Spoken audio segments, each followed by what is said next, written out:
اب آپ ان کا ایک اعتراض سنیے اور یہ جو کہانی بیان کرتے ہیں اپنی، جو تاریخ کی کسی کتاب میں موجود نہیں. یہ کہتے ہیں لہذا وہ جنگل کی راہ لیے. یہ بالکل جھوٹ ہے.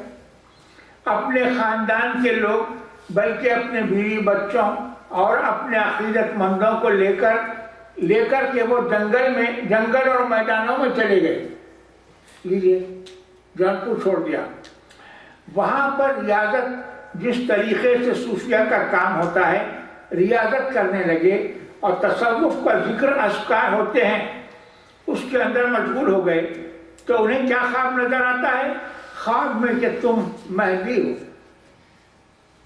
نہ جنگل میں گئے، نہ بیوی بچوں کو لے گئے، نہ وہاں آپ نے صوفیانہ طریقے سے ریاضت کی، نہ آپ کو خواب نظر آیا، نہ خواب میں کسی نے آپ سے کہا کہ تم مہدی.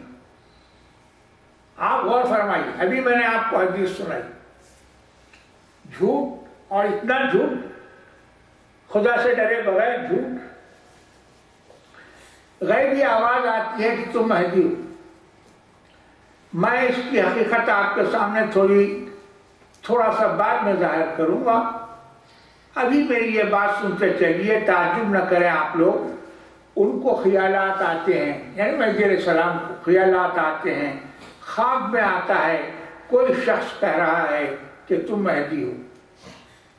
بلکہ بسا اوقات غیب کی آواز آتی ہے کہ تم مہدی ہو. کبھی خواب میں آتی ہے، کبھی بسا اوقات آتی ہے کہ تم مہدی ہو. یہ سراسر غلط ہے، بے بنیاد ہے، بے اصل ہے، بے معنی ہے. آپ نے غور فرمایا تاریخ کے خلاف ہے. لہذا اسی جنگل میں رہتے ہوئے انہوں نے مہدی کا دعویٰ کر دیا. There is a limit. آپ غور فرمائیں، this is nothing but fabrication. جھوٹ ہے، سراسر جھوٹ ہے. جنگل میں آپ نے مہدی موعود ہونے کا دعویٰ کب کیا؟ خدا پوچھے گا، اللہ تبارک و تعالیٰ ان کو پکڑے گا اور پوچھے گا. اتنا جھوٹ. جنگل میں آپ نے مہدی ہونے کا دعویٰ کر دیا، لیکن جب وہاں مہدیت کا دعویٰ کیا اور ان کے شاگردوں نے، ان کے بچوں نے ان کی بات مان لی تو کہے کہ اس کا مطلب یہ ہے کہ میں مہدی ہوں. بچے مان لیے، شاگردوں نے مان لیا، تو آپ نے فرمایا کہ اس کا مطلب یہ ہے کہ میں مہدی ہوں. تو ہمیں شہر کی طرف چلنا چاہیے.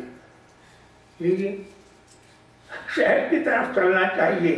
لہذا وہ شہر کی طرف آئے جونپور میں. What a story.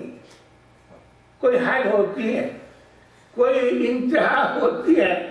چاہے انٹرنیٹ اللہ نے تم کو اس لیے دیا ہے اس قدر جھوٹ بولو اور اپنی عاقبت خراب کرو. یہ سراسر جھوٹ ہے. جونپور میں آپ نے کوئی دعویٰ مہدیت کا نہیں فرمایا. آپ نے غور فرمایا، جنگل میں دعویٰ نہیں کیا، بیوی بچوں کے سامنے دعویٰ نہیں کیا. شاگرد، آپ کے شاگرد کون تھے؟ سب آپ کے معتقد، آپ کے مرید تھے. شاگرد کون تھے؟ شاگردوں نے آپ کی مہدیت کو قبول کر لیا. یہ کہاں کی بات کہہ رہے ہو؟ آپ کا پہلا دعویٰ 901 ہجری میں کعبۃ اللہ میں حج کے موقع پر رکن و مقام کے درمیان ممبر پہ کھڑے رہ کے دعویٰ فرمایا ہے. 901 ہجری میں وہ دعویٰ ہے جو آپ کا پہلا دعویٰ ہے. جونپور میں آپ نے کب دعویٰ کیا؟ جنگل میں کب دعویٰ کیا؟ بیوی بچوں کے سامنے آپ نے کب دعویٰ کیا؟ آپ کا پہلا دعویٰ وہ ہے 901. اب ذرا غور فرمائیے. دوسرا، مسجد تاج خاں سالار احمد آباد میں 903 میں آپ نے دوسری مرتبہ دعویٰ فرمایا. احمد آباد میں مسجد تاج خاں سالار جامع مسجد میں آپ نے دعویٰ فرمایا. اس کے بعد آپ کی حیات 7 سال. کعبۃ اللہ میں جو دعویٰ ہوا رکن و مقام کے درمیان 901، اس کے بعد آپ کی حیات 9 سال ہوئی.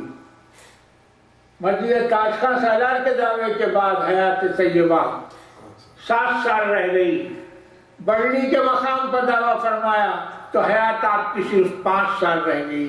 حدیثوں میں آیا ہے کہ مہدی رہیں گے 5 سال یا 7 سال یا 9 سال، حدیث میں یہ آیا، اور یہ حدیث آپ کے حسب حال آپ کے لیے آپ کے حال سے بالکل مطابق ہے۔